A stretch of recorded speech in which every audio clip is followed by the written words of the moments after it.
இன்று எங்களுக்கு எங்களுடைய கண்களுக்கு முன்னால் அடிபணியாமல் 86 வயது தளர்ந்த உடல், மெலிந்த தேகம், சுருக்கம் விழுந்த சதைகள், எது இருந்தாலும் 86 வயதிலும் சர்வதிகார அமெரிக்காவுக்கு எதிராக, இஸ்ரேலுக்கு எதிராக களமாடி களத்திலேயே ஷஹீதாக்கப்பட்டிருக்கிறார். ரத்த சாட்சியாக எங்களுடைய கண்களுக்கு முன்னால் ஒரு மாவீரன் எப்படி வாழ வேண்டும் என்பதை அடையாளப்படுத்தி சென்றிருக்கிறார். அமெரிக்கா மிரட்டியது, இஸ்ரேல் மிரட்டியது. ஆனால் இன்று பேச்சுவார்த்தைக்கு தயார் என்று அமெரிக்கா சொல்லுகிறது. இடைத்தரகர்களை கூப்பிட்டு, இன்ன பிற நாடுகளை கூப்பிட்டு,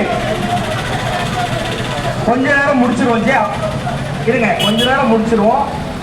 கொஞ்ச நேரம் முடிச்சிருவோம், விடுங்க, டிஸ்டர்ப் பண்ணாதீங்க, விடுங்க. இன்று அமெரிக்கா